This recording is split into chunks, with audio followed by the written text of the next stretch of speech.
We've set out to overthrow functioning constitutional democracies in over 20 countries. We manipulated elections in dozens of countries. We created standing armies and directed them to fight. We went after to organize ethnic minorities to encourage them to revolt. The first thing we did in Nicaragua was to go to the Mosquito Indians, who had never gotten along with the other people in Nicaragua very well, and give them more money than they had seen in the entirety of history, and arms and training and rationales and sanctuaries in Honduras, and sent them into Nicaragua to attack, kill, fight, rape, burn, pillage. And this is an insidious thing. Every society is torn with racial conflicts and conflicts with minorities. Think how violent our nation is. Think what if there were a superpower so big that we didn't dare even flap back or strike back at them, that were coming to our minorities with huge sums of money and arms and training people from our minority groups and sending them into the country to do open acts of violence. How we would rise up and the bloodbath that would ensue.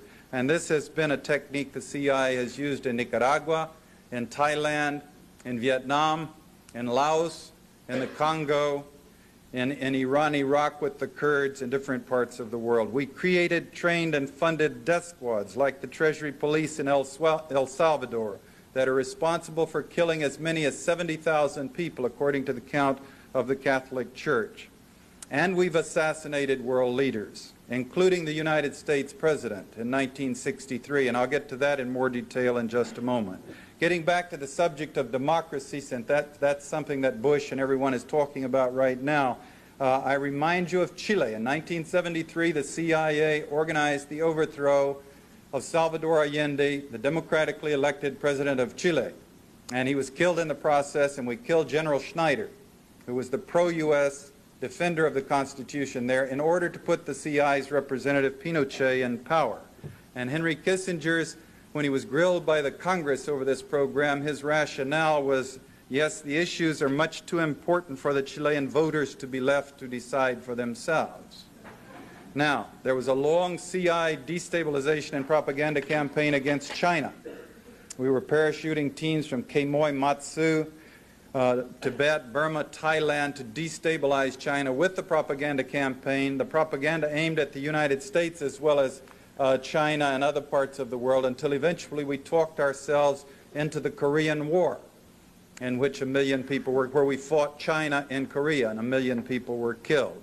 There was a long CIA destabilization and propaganda campaign against Vietnam until we talked ourselves into going into Vietnam to fight, and 2 million people were killed.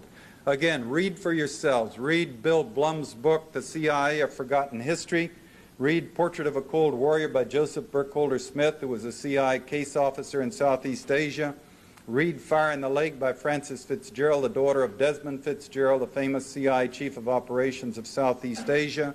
Read Deadly Deceits by Ralph McGehee, another case officer who served in Southeast Asia. Read Decent Interval by Frank Snapp, who covered the period of time in Vietnam, 73, 75. He and I were colleagues there at that time. Or if you will, read my own book, In Search of Enemies by Norton, which remains the only insider's detailed account of the inner functionings of a covert action. Or read Washington's War on Nicaragua by Holly Sklar, not written by an insider, but a remarkable detail on the Nicaraguan operation, great detail of how that operation has been run. Trying to come to grips with these CIA activities and these broad numbers, trying to figure out how many people have been killed. You can count it up different ways. You can never be sure how many people are killed in the jungles of Laos or the hills of Nicaragua. But adding them up as best we can, we come up with a figure of 6 million people killed, minimum figure. It has to be more than that. 1 million in the Korean War, 2 million in the Vietnam War, 800,000 in Indonesia, a couple of million in Cambodia, 20,000 in Angola, the operation I was part of, 22,000 in Nicaragua, again the figure the New York Times cites. You're dealing with large numbers of people who died who would not have died if our tax dollars had not been spent by the CIA to exacerbate situations and destabilize and set people to fighting. So you began to analyze these figures to figure out who are these 6 million people we've killed. And again, that's a minimum figure. The conservatives tell us it's a dangerous world. our enemies have to die so we can be safe and secure. Some of them say, I'm sorry about that, but that's the way the world is. We have to accept this reality. So you begin to study these things and rip through them and analyze them and break them apart, and you find some shocking common denominators come out to you. Namely, for example, since 1954, we do not parachute teams into the Soviet Union to destabilize the country in a brutal way. Coincidentally, 1954 was the first year the Soviets developed their actual capability of actually dropping atomic weapons on the United States.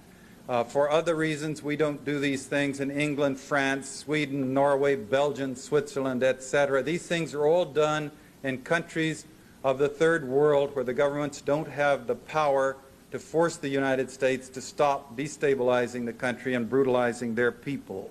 These 6 million people killed are people of the Mitumba Mountains of the Congo and the jungles of Southeast Asia and the hills of northern Nicaragua.